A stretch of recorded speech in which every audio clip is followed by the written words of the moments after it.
Olá você telespectadora, olá você telespectador da TV Cultura. A partir de agora você acompanha a edição do Opinião Litoral desta quarta-feira. Participa como comentarista o médico Benjamin Rodrigues Lopes e nós temos a honra e o prazer de receber como convidado o escritor santista José Roberto Toreiro, um escritor de dimensão nacional. E a gente vai começar conversando com o Toreiro sobre o Pelé. A cidade de Santos soube acolher, a cidade de Santos soube se despedir do Pelé com a majestade com que ele viveu, né? A altura dessa majestade. E o Toreiro, curiosamente, é um santista, é um torcedor do Santos, e coube ao Toreiro documentar, talvez ele seja o principal artista que documentou, que trabalhou na documentação da vida do Pelé. Como é que foi essa experiência para você, Toreiro? Boa tarde e feliz ano novo também. Boa tarde. Foi muito bom, né, trabalhar com o Pelé. Eu acho que foi uma honra conhecer o Pelé, entender melhor como é a personalidade dele, a importância dele, o que ele fez, né? Desde gols até o jeito dele mesmo, né? Que é um jeito muito gentil.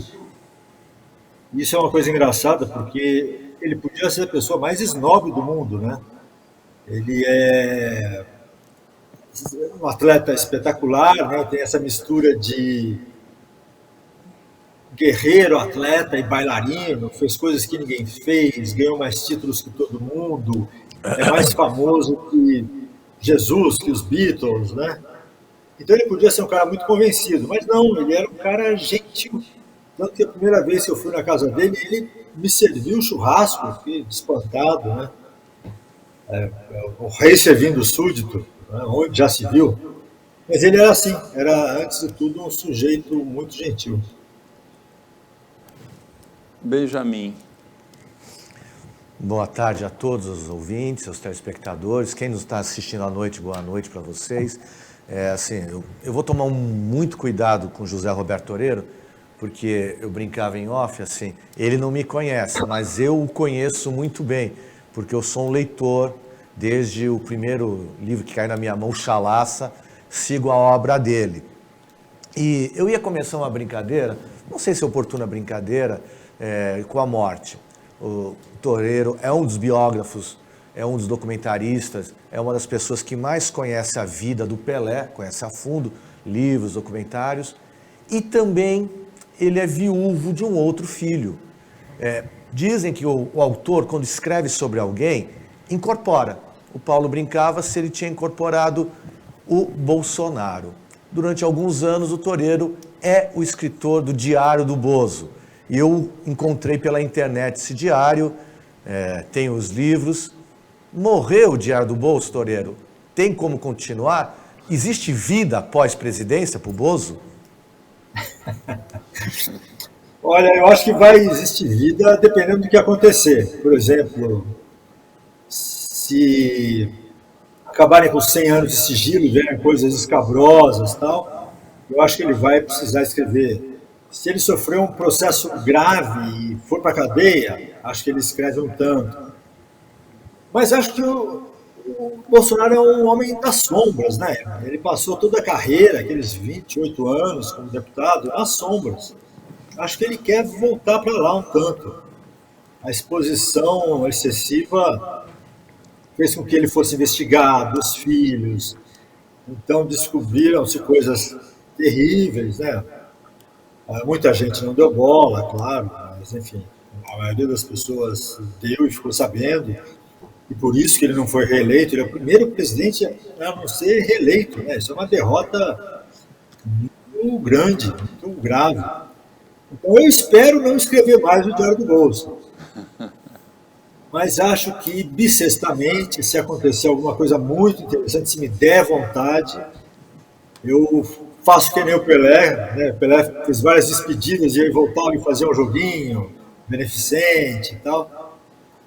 Acho que eu volto e escrevo alguma coisa assim. Agora, Toreiro, nós temos aqui o primeiro exemplar do Diário do Bolso Então, o Toreiro escrevia o diário como se ele fosse o Bolsonaro, né? Ele incorporou o pensamento do Bolsonaro e refletia sobre os acontecimentos do governo Bolsonaro como se fosse o Bolsonaro. Mas a imagem mostrou 6 livros. O 6º ainda não foi lançado, foi, Toreiro? O 6º saiu, eu esperei o resultado da eleição e aí lancei esse 6º e último exemplar, né, volume e tal. Saiu sim, saiu. É que tem poucos. Eu fiz uma espécie de edição de amigos, né? Quem queria o livro se inscrevia, tal. Então é um livro que teve uma tiragem de 275 exemplares. É um livro raro, nasce raro já. E vão ser só esses 275 mesmo. Agora, eu acho que vai ficar faltando um adendo com a viagem misteriosa aí do Bolsonaro no avião presidencial para os Estados Unidos, para a casa do José Aldo, viagem pessoal não comunicada a Itamaraty. Você pretende aí escrever um adendo, um epílogo aí, não? Não é impossível. Talvez um dia eu faça assim, uma coletânea dos melhores textos, né? Uma edição de 200 páginas, assim. E aí coloque algumas coisas a mais. Né? Essa viagem, por exemplo, é meio escandalosa, né? Essa coisa covarde de não passar a faixa, e que acabou proporcionando o melhor momento da posse do Lula, né? Que é o povo entregando a faixa para ele. Foi uma grande sacada do pessoal lá que pensou essa passagem, substituiu o Bolsonaro por gente, pelo povo, né?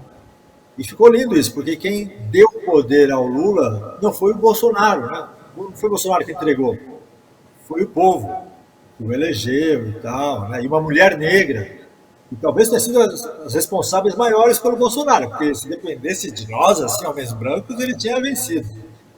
E aí é uma mulher negra, catadora, tal, que entrega a faixa. Foi muito bem sacado, né? Agora, você falou melhores textos, e eu quase entendi assim, os melhores momentos do governo Bolsonaro. Teve melhores momentos, Benjamin, do governo Bolsonaro? Eu vou parafrasear um programa de rádio que tem os piores momentos. Acho que aí vale os piores momentos. Os melhores momentos tem do Pelé. Eu acho que assim, já que nós estamos falando de 2 personagens que se vão, um vira eterno e o outro vira externo, né, que fique lá pelos Estados Unidos, acho que o Toreiro, com essa profundidade de conhecimento sobre o Pelé, tem muito material ainda para nos contar, apresentar essa figura. Eu tenho 55 anos, Paulo e Toreiro, eu vi muito pouco Pelé no campo. Ele se aposenta quando eu tinha 10 anos, 7 anos, eu ainda era muito criança. Mas tem essa dimensão humana que a gente meio que descobriu agora, recentemente. Eu li alguma coisa do Juca Kfouri, acho que no UOL, e que ele conta alguns momentos da relação dele com o Pelé. O Toreiro também conta esses pedaços assim, da gentileza. Eu aqui em Santos, eu sou nascido, criado em Santos, eu vi algumas vezes o Pelé na rua. E era uma pessoa normal, comum. Não tinha aquela loucura desses jogadores. E me chama muita atenção, Toreiro, não sei se você pensou sobre isso, a ausência concreta do mundo do futebol na despedida do Pelé. Os jogadores, os dirigentes dos clubes nacionais, os atletas que ganharam o Tetra e o Penta, que na verdade não ganharam o Tetra e Penta, ganharam o 4º e o 5º campeonato. Quem ganhou 3 foi o Pelé. O que você pensa nisso? Por que o futebol, enquanto os seus oficiantes, os jogadores, os dirigentes, não reverenciaram essa morte? Eu acho que é uma competitividade muito grande, né? Por mídia e tal. Eu acho que você vê que tem jogador do Penta que torce contra o Hexa, né? Eu acho que falta isso, reverenciar o cara que realmente merece, não o que tem mais mídia, né? A gente está numa sociedade muito midiática. Se fosse o Neymar que tivesse morrido, todo mundo iria, porque ele, midiaticamente, hoje ele é mais conhecido, tem mais seguidores que o Pelé e tal. Acho que é um tanto disso, é um tanto uma questão do nosso tempo mesmo, e reverencia as pessoas que têm mais likes na internet do que quem tem mais gols ou uma vida mais digna. Agora, Toreiro, você falou que quando você conheceu o Pelé, ele serviu churrasco para você. Você teve ocasião também de jantar com o Pelé junto com o Lula alguma vez? Ah, então, eu fui o roteirista do Pelé Eterno. E aí eu fui. O Lula, ele via filmes, né, brasileiros lá no Palácio da Alvorada e convidava os autores para assistirem com ele e tal. Olha só que diferença, né? O presidente anterior, que nem via filme, e que nem queria saber de cinema nacional e tal. Pois bem, aí eu fui, como eu era roteirista, eu fui com a Aníbal Massaíni, lá para o Palácio Alvorada, e foi o Pelé também. E a gente jantou ali, e eu jantei com os dois. Talvez os dois brasileiros mais famosos, mais importantes da história. E eu estava ali, do lado deles, né? Eu já falo pouco, mas nessa noite eu falei menos ainda, eu só queria escutar mesmo. E a conversa que eu lembro deles é os dois falando que ambos foram engraxates na infância. E achei isso curiosíssimo, né? E fiquei pensando, pô, para que eu fiz 3 faculdades, né? Você vê que ser engraxate dá muito mais futuro. Você pode ser presidente do Brasil, pode ser o maior jogador do mundo, do que fazer as faculdades. E ensina também alguma coisa, porque você vê que os dois têm uma preocupação legítima com o povo, conhecem as pessoas, né? Essa coisa de você cuidar do pé do outro, de estar nessa posição teoricamente abaixo, subserviente e tal, ensina uma certa humildade, uma certa fé na vida, ensina alguma coisa que a faculdade de jornalismo talvez não tenha me ensinado, assim, porque foram caras sensacionais, né? São caras sensacionais. Essa reflexão de que os dois foram engraxates, tanto o Lula como o Pelé, é muito interessante, não é, Benjamin? Não, e tem mais, a gente pode brincar. O Toreiro contou pra gente que é filho de uma astróloga, né? O presidente Lula é um escorpião, 27 de outubro. O Pelé, há uma discussão se ele é Libra ou Escorpião. Os dois são muito próximos. Os dois se reinventam com muita facilidade. Aquele drible, aquela jogada do Lula politicamente ou do Pelé no campo são muito parecidas. Mas eu conheci, eu estava me lembrando, o Toreiro pessoalmente em Santos. Porque eu sou um leitor insaciável. Eu devoro livros. E o Toreiro, para mim, comete uma das maiores heresias que eu não faria isso. Ele teve o que eu sempre quis ter e não tem mais. Ele tinha uma livraria. Como é que foi ser livreiro? Está dos dois lados do balcão, autor e livreiro. Quem é o Toreiro mais? Foi muito divertido, né? Eu fiquei na Realejo, como proprietário da Realejo, 2 anos e tal. E foi muito bom. Mas, como diz a Bíblia, não se pode servir a 2 senhores, né? Então, ocupava tanto tempo e não dava, eu comecei a escrever muito menos. E aí eu desisti, o Zé Luiz comprou minha metade e tal, e a Realejo foi em frente, está forte e firme até hoje e tal. Mas não dava, é muito trabalho, né? O livreiro é um comerciante, assim como qualquer outro, e tem a parte do livro, quer dizer, você tem que ler aqueles livros que você vende, e tem que vender, e tem que fazer catalogação, tem que armazenar, tem que guardar, tem que tirar nota, sabe? É um serviço pesado. Tem que trazer os escritores, eu lembro que eu trouxe muitos para Realejo, né? Eu ia pegar de carro, Juca Kfouri, Laerte, Angeli, Veríssimo veio, trazia um monte mesmo, né, de escritores aqui para Santos, no meu carrinho e tal, eles traziam e levava de volta para São Paulo. E foi uma época muito agitada, muito divertida, mas impossível, né? Impensável mesmo de fazer as duas coisas. E aí eu preferi ser escritor, que, né, é melhor jogar na minha posição mesmo do que improvisado.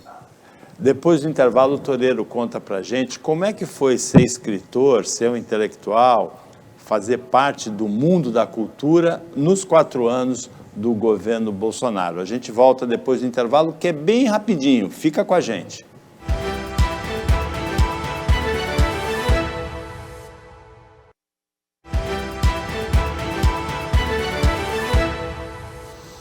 Voltando com a opinião litoral desta quarta-feira, primeira quarta-feira do ano, o Benjamin Rodrigues Lopes atua como comentarista e a gente recebe com muito prazer, com muita honra, o escritor José Roberto Toreiro.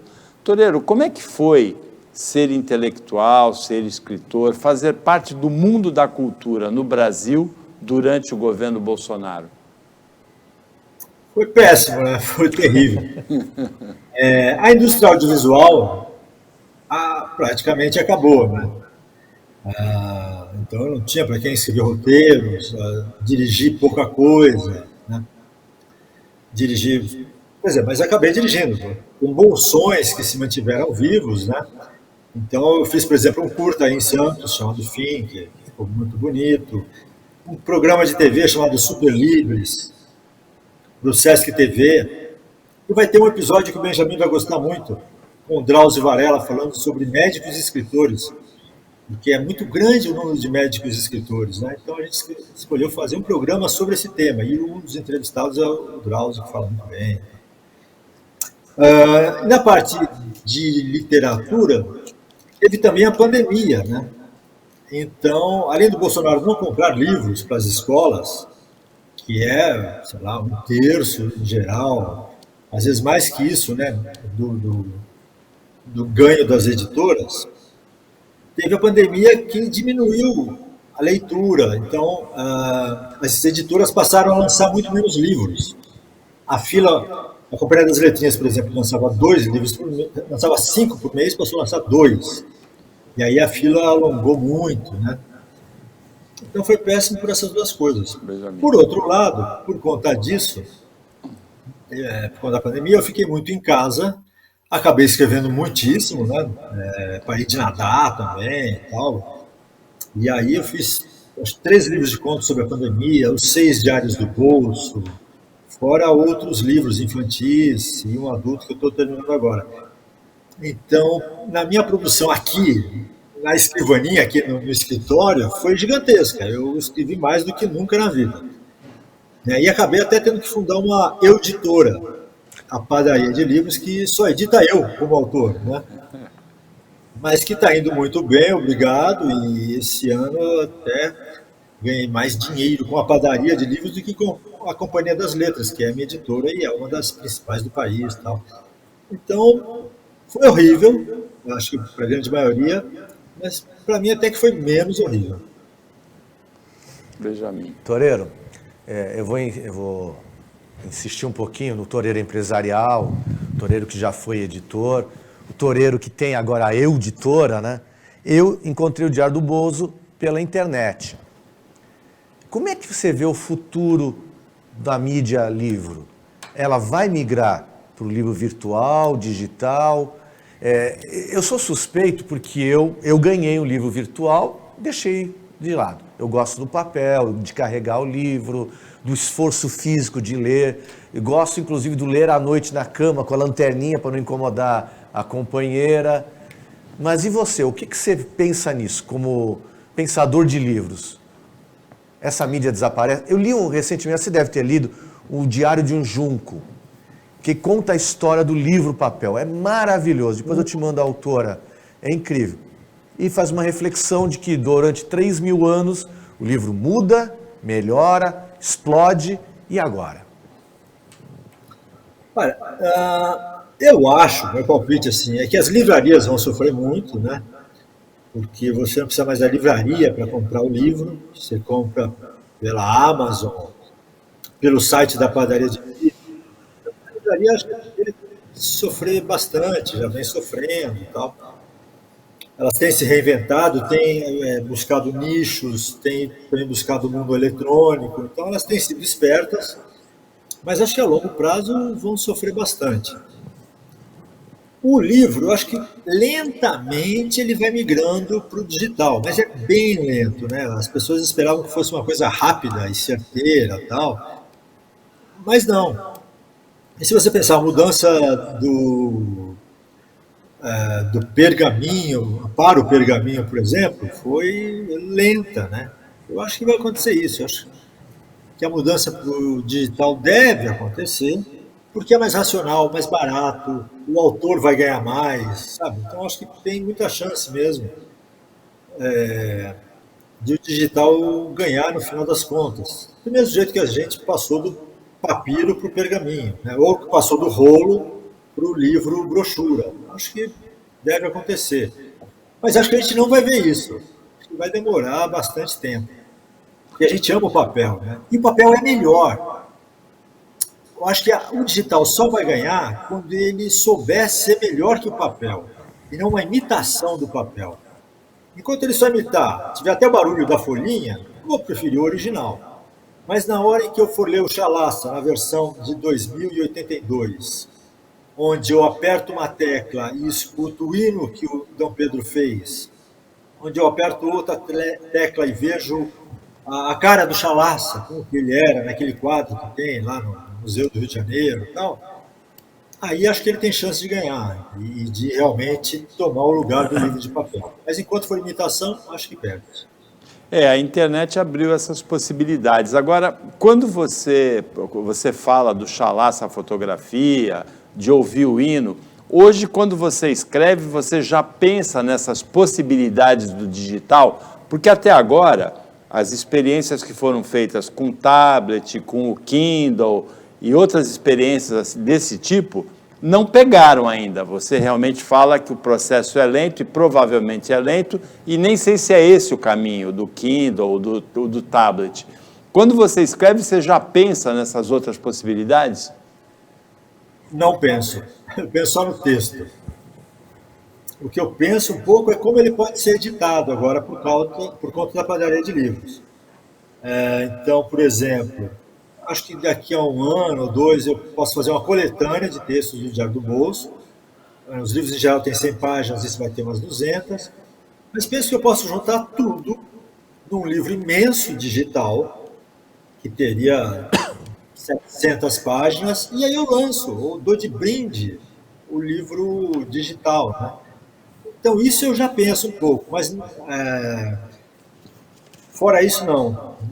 Não penso nos recursos digitais, eu acho que isso ainda está longe de acontecer. O Toreiro foi buscar ideias originais, como contar do Chalaça, ou escrever o Diário do Bolso. Por onde você acha que ele vai agora, Benjamin? Qual o próximo tema dele? Qual o próximo passo? Eu acho que ele tem uma possibilidade da biografia do Lula. Acho que a gente estava conversando em off, e aí era uma piada com o Paulo. O Paulo, durante a campanha inteira, ele foi o rei da vela. Ele tinha uma vela acesa pela terceira via, que graças a Deus foi apagada. Eu sempre fui a primeira via. E você descreve aí um almoço, um jantar, com Pelé e com Lula. Eu sou mais tagarela que você, por isso que eu não sei escrever. Eu sei falar, mas não sei escrever. É o meu grande defeito. Mas eu imagino você do lado desses dois e aquela perguntinha assim: qual é o maior brasileiro de todos os tempos? É o Lula? É o Pelé? Ou tem uma terceira via? É o Dom Pedro II? É o José Bonifácio? É o Getúlio Vargas? Olha, eu não faria uma biografia do Lula, porque eu não sei muito escrever a favor, sabe? Eu tenho essa chatice alma. Eu sei escrever contra, a favor é difícil. Mas, exceção aqui. Eu fiz uma autobiografia pela primeira vez na vida, né? E é do Betinho.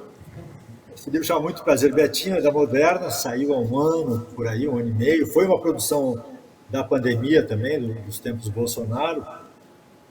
E talvez ele seja uma terceira via para o maior brasileiro, porque é um cara também bom, daqueles que merecem ser canonizados, né? Quer dizer, não vamos exagerar porque ele pecou bastante, mas também é um cara sensacional. Se eu fosse fazer uma biografia, eu escolheria fazer uma maior do Betinho. Olha, eu gostei muito da tua resposta.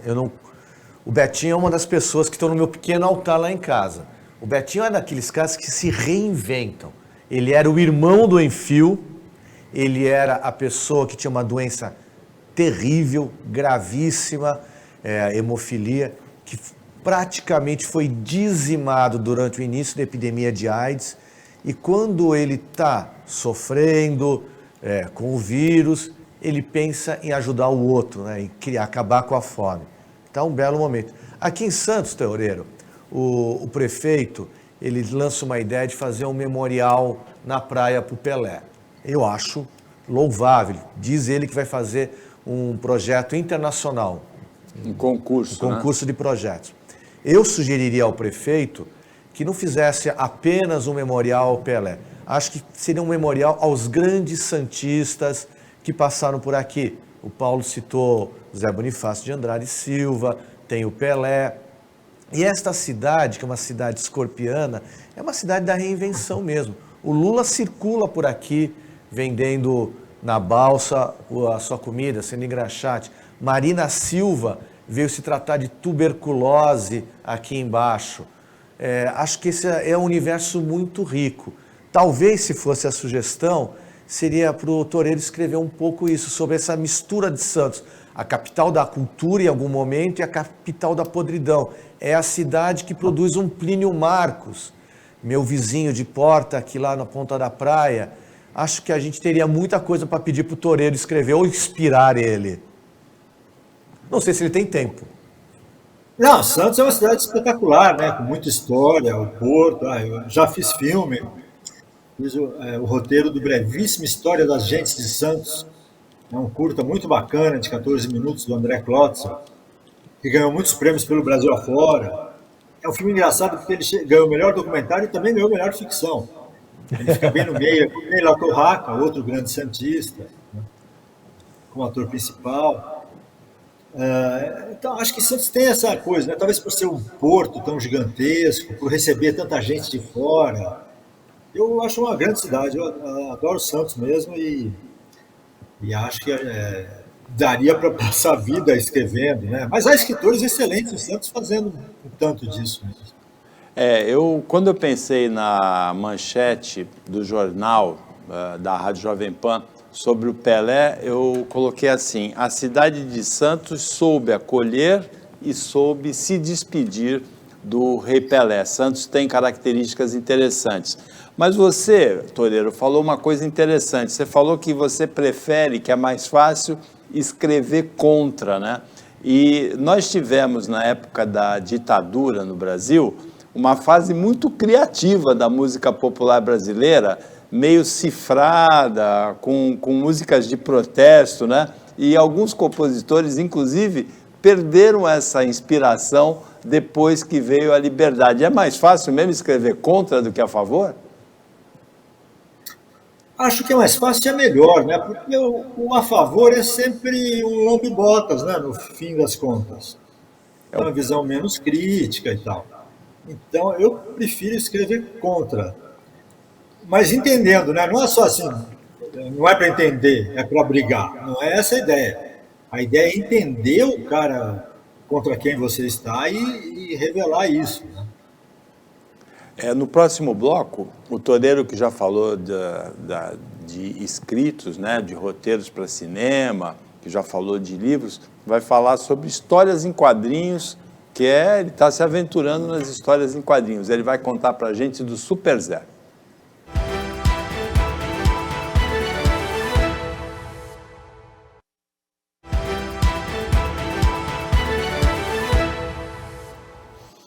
Voltando para o último bloco do Opinião Litoral desta quarta-feira, Benjamin Rodrigues Lopes como comentarista, José Roberto Toreiro, escritor de dimensão nacional, santista, como nosso convidado. Toreiro, conta para a gente desse mergulho aí nas histórias em quadrinhos com o Super Zé. Bom, desde pequeno eu gosto muito de história em quadrinhos, né? Lia muito Homem-Aranha, em Santos. Ali na Pedro Lessa tinha uma banca. Meu pai até tinha conta corrente lá, porque eu ia comprar. Era em frente à Vulcanização Ideal, que era a firma dele e tal. Então eu ia lá e comprava gibi, lia muito, né? Hulk, Thor, Homem de Ferro, Batman. E sempre gostei muito disso, nunca parei de ler. Foi talvez a minha primeira literatura, depois que eu passei para a literatura sem desenhos, né? E sempre quis fazer, mas eu desenho muito mal, muito mal. Aí, há uns anos atrás, o André Bernardino, um desenhista de Santos, né, muito talentoso, me procurou porque ele queria transformar um livro meu sobre o Santos Futebol Clube num livro. E transformou, tal, ficou um livro muito bacana, Santos, o time dos céus. E a partir daí veio uma amizade, a gente continuou pensando coisas, e um dia a gente pensou em fazer um livro de super-herói, o Super Zé. Ficamos anos pensando e tal, e a gente conseguiu ganhar um PROAC e fizemos o livro mesmo. Chamei mais um desenhista, o Romulo Carlos, e uma colorista, a Fabi Marques. Eu fiz o roteiro junto com o Marcos Soares Pimenta. E aí saiu o livro, né, que tem 128 páginas coloridas e tal. E foi um prazer imenso pensar, porque é muito diferente você pensar uma história em quadrinhos. Não é literatura, não é cinema, sabe? Você tem que pensar a página, o que tem em cada página, o que tem em cada diálogo. Tem que ser sucinto, tem que ser belo, né? Você tem que pensar graficamente. Então, é um prazer pensar a história em quadrinhos, sabe? O cérebro fica borbulhando que nem champanhe, assim. Ele fica muito feliz de fazer isso. Então, é um trabalho imenso, mais do que fazer um roteiro de longa, esse livro. Mas é bem divertido, bem gostoso. O Toreiro citou, como quando ele pensou em histórias em quadrinhos, citou o Homem-Aranha. Eu também fui sempre leitor do Homem-Aranha. Inclusive, tem um aspecto interessante do cinema atual, que quem leu as histórias de super-heróis nos quadrinhos, era impossível para o cinema reproduzir as aventuras dos super-heróis com credibilidade assim, cinematográfica, né? E os efeitos especiais possibilitaram isso. Então, hoje, assistir a um filme de super-herói é completamente diferente e transpõe realmente para a tela a emoção de quem lê nos quadrinhos, né, Toreiro? Poxa, eu lembro do primeiro Homem-Aranha. Que filme porco, coisa horrível. Você via na máscara dele a costura, sabe? Incrivelmente ruim, né? O Batman de 1966 foi excelente, um filme que entendeu as suas precariedades e tal, e fez uma coisa brilhante, um humor camp sensacional e tal. Mas em longa-metragem demorou muito para a gente fazer uma coisa decente. Talvez o Super-Homem tenha sido o primeiro, mas nada brilhante, né? Mas veio melhorando e hoje é espetacular o que você vê, né? Você vai ver um filme de super-herói, às vezes a história é ruim, né? Mas a beleza é tanto, os efeitos visuais tão fantásticos e tal, que você até abstrai, né? Antigamente tinha um super-homem em preto e branco, bem antigamente, e você via, né, a capa dele voando falsa, o pé retinho de quem está no chão. Foi filmar, era péssimo, totalmente B, né? Hoje em dia você vê um cara voando no cinema, você fala, tá voando, é isso mesmo. Você nem duvida. É isso aí. Você sabe, Toreiro, a minha história pessoal é um pouco oposta de vocês dois. Primeiro porque eu sou de outra cidade de Santos. O Toreiro era da região da Pedro Lessa, eu sou do Canal 1, Canal 2, que é bem diferente. Hoje o carro chega em 5 minutos, mas antes era outra cidade. E eu fui para os livros, Toreiro, porque eu era contra os gibis. Porque eu tinha uma raiva do Homem-Aranha, porque a história acabava no meio. Eles faziam séries, então assim, eu não tinha dinheiro, o pai não podia comprar toda semana a revistinha, então eu lia a história pela metade. O livro não, o livro me dava o começo, o meio e o fim. Eu quero aproveitar esse começo, meio e fim, porque assim, autor, Paulo, tem que vender livro. E para vender livro a gente precisa falar do livro novo do Toreiro. Qual é o livro que você está lançando? É Pontes? O Pontes é o mais recente. É o que está na fornalha ainda, está quentinho. É um livro, como já diz o nome, sobre pontes. São pontes malucas, né? Na verdade, pontes fantásticas. Tem a ponte do Guarujá nesse livro ou não? Não tem. Ele não é premonitório. Ponte com um muro no meio, por exemplo. Né? Que é uma ponte que tem um muro no meio, que os muros são antipontes. Tem a ponte da sorte, né? Que ela é solta no rio e às vezes encaixa no lugar e tal, mas se você quiser esperar por ela, pode demorar muito tempo. Então elas são desculpas para falar de outras coisas, né? É um livro para crianças, mas acho que também para adultos. Assim como o Castelos, o livro anterior. É para criança, mas também sobre adulto e fala sobre outras coisas. Castelos e Pontes são mais um mote, né? Para se falar de família, poder, dinheiro, etc. Bebido na fonte do Ítalo Calvino com os Cidades Invisíveis, das suas cidades que você imagina, as Exatamente. pontes. Foi daí que veio, com certeza. Eu gostei muito desse livro quando eu li, na faculdade ainda, e acho que ficou isso. Eu tenho um livro sobre bibliotecas, que vai sair também, Bibliotecas Fantásticas. Nessa coleção a gente está preparando um livro sobre árvores, né? Que é usar as árvores também para falar de outras coisas e tal. Mas vem daí, vem desse livro do Ítalo Calvino, que é um dos meus autores favoritos. Né? Tudo que ele faz é bom, é impressionante, né? Tudo que ele escreveu é brilhante, e são umas fábulas para adultos sensacionais. Já tem na Realejo, Pontes? Não tem, não tem. Ah, É puxão de tão orelha. novo, mas eu vou lançar lá. Já combinei com o Zé. Quando voltarem as aulas, a gente lança o Pontes lá. Aí você leva o seu chalaça lá, por favor. Com toda certeza. E Agora- levo meu filho para pegar o teu livro. Toreiro, você falou que foi muito ruim, foi péssimo, né? Foi a expressão que você usou, ser um escritor, né, viver no mundo da cultura durante o governo Bolsonaro. Houve uma perseguição nas redes sociais a pessoas que utilizaram a Lei Rouanet, que realmente, em muitos casos, ela foi muito mal utilizada, né, no governo Fernando Henrique, quando ela foi lançada, e depois no governo do Lula e no governo da Dilma e até no do Temer. Houve uma perseguição a esses artistas que usaram a Lei Rouanet. Mas a Lei Rouanet, o espírito dela era muito bom de possibilitar, com renúncia fiscal, né, possibilitar o lançamento de novos autores, de novos teatrólogos, dramaturgos, de novos cineastas, em todas as artes. O que você espera do governo Lula, e a ministra da Cultura vai ser a Margareth Menezes, nesse campo de incentivo à produção literária, à produção artística, à produção cultural em geral, Toreiro? Eu espero que... Eu confesso que eu também não sou um grande fã da Lei Rouanet, não. Eu acho que é estranho você dar a uma entidade privada o poder de dizer para onde vai o dinheiro público, porque o dinheiro do imposto é um dinheiro público, né? Não é o dinheiro da empresa privada, não é da Shell mais, ela seria do governo. Então, se eu fosse o governo, eu é que diria para onde vai. Eu faço comissões, como tem, prêmios, né? Já existem mecanismos para distribuir esse dinheiro. Eu acho muito estranho você deixar esse perdão fiscal na mão do perdoado, né? Facilita muito ter problemas, né? Enfim. Mas eu espero que volte a ter incentivo, que as coisas voltem a funcionar como era antes, né? Não precisa de muita coisa. A gente tinha um bom sistema de audiovisual, por exemplo, tem o financiamento de livros, de teatro. É só descongelar as coisas, que volta ao ritmo anterior e vai se aprimorando, claro, melhorando essas coisas, né? Nunca para de mudar. Na verdade, parou com o Bolsonaro, parou de mudar, parou de crescer, parou tudo.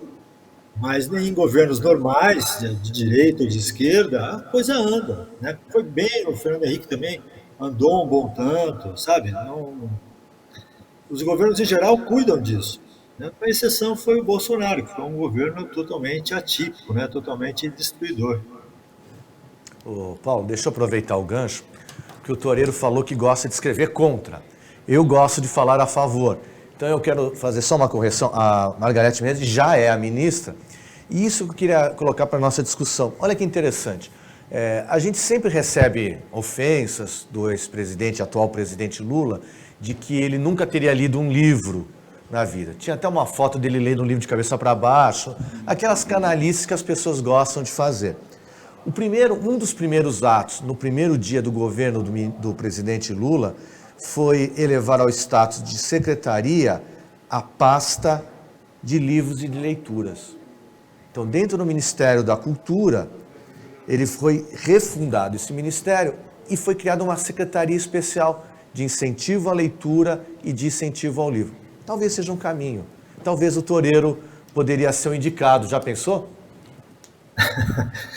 Não se pode servir a dois senhores, né? Ou você escreve, ou você é político e tal. Não, nunca farei isso, não. Nesse campo, Toreiro, o que você acha que funciona como incentivo à leitura? Eu escutei, nesse começo de ano, uma história de que o presidente Lula, durante o período de prisão, ele leu muito, porque ele não era um grande leitor antes, mas a atual mulher dele, eles começaram um romance nesse período da prisão, né, a Janja, que ela levou muitos livros para ele e que ele se tornou um leitor, que ele enriqueceu muito a cultura. É um episódio interessante de ser analisado, né?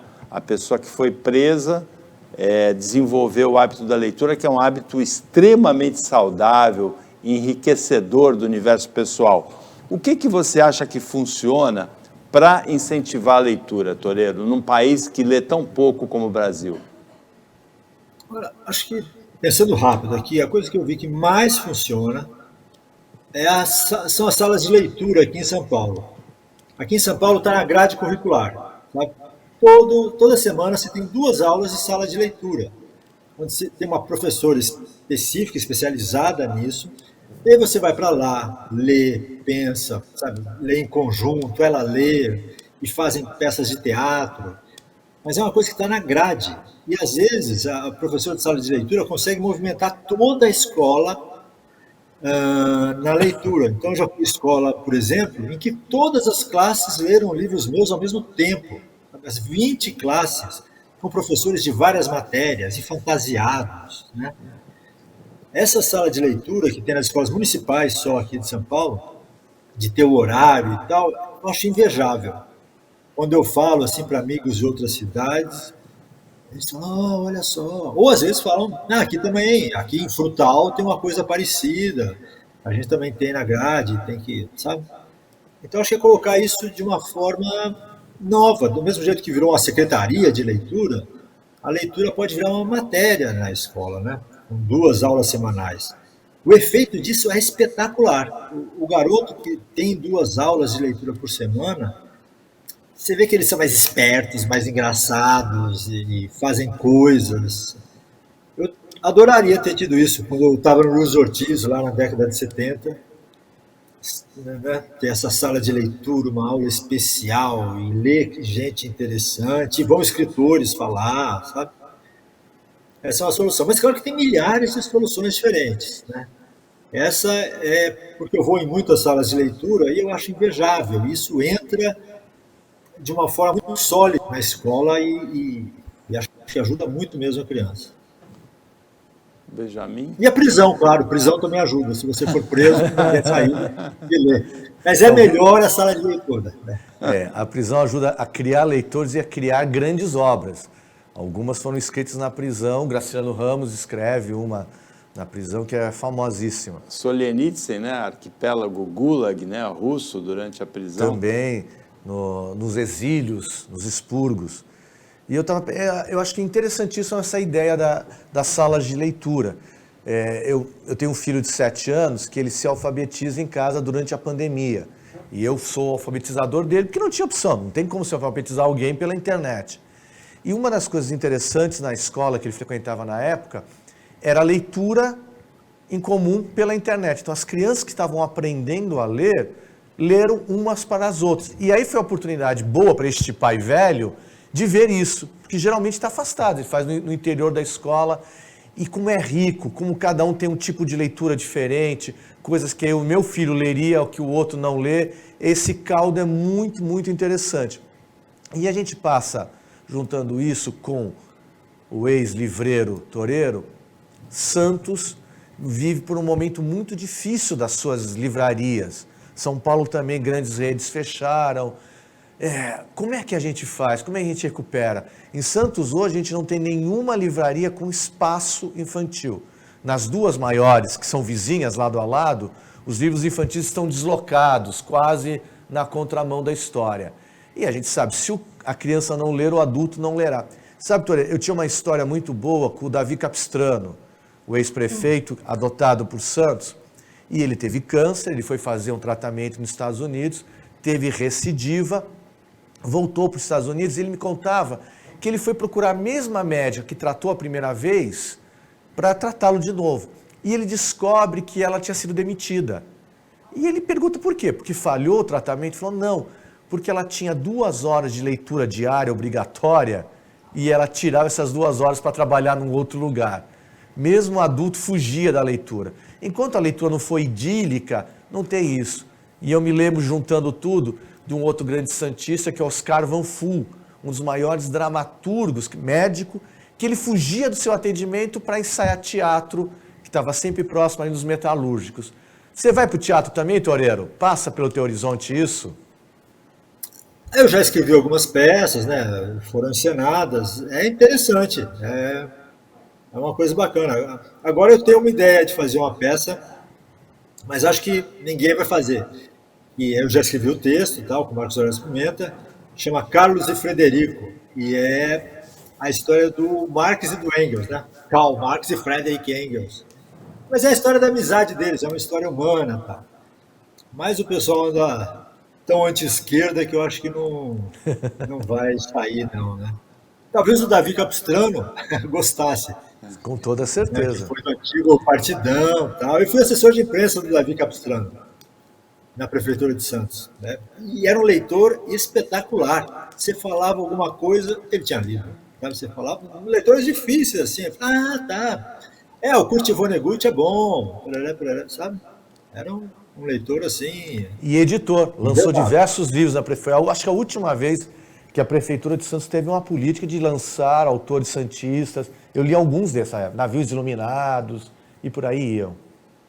Eu lembro. Tem o Catatal do José Bonifácio, que eu fiz alguma coisa ali de revisão, acho. Não, é ótimo. É uma coisa que... Mas Santos tem um projeto bom interno, né? Que ele dá o dinheiro para alguns lançamentos de livros, sim. Né? Uma coisa que pode aumentar. A ideia da sala de leitura que o Toreiro disse que tem na Escola Pública de São Paulo é realmente muito interessante. Uma vez, Toreiro, eu fui assistir a uma aula magna do curso de jornalismo da Católica de Santos, onde eu era professor. Acho que eu apresentei essa aula magna do jornalista Francisco Ornelas. Ele veio dar essa aula magna em Santos. E ele disse uma coisa que me impressionou muito. Ele falou para os estudantes que estavam começando o curso, né? Ele falou, o curso de vocês é de 4 anos. Se vocês lerem um livro por semestre, ou seja, 8 durante o curso, no final do curso vocês vão ser jornalistas diferenciados. E realmente, eu acompanhei depois isso, e a grande maioria dos alunos de comunicação não leem 8 livros inteiros durante o curso, Toreiro. Terrível, né? Que número feio. Uma expectativa tão baixa e nem era atingida e tal. Mas faz muita diferença mesmo, né? A pessoa que lê um livro inteiro, um romance, assim, é porque ela tem uma grande disposição a absorver ficção, né? Ou ideias escritas em palavras, né? E isso faz muita diferença, né? Decodificar esses sinaizinhos pretos em papel branco ajuda tanto a sua imaginação, né?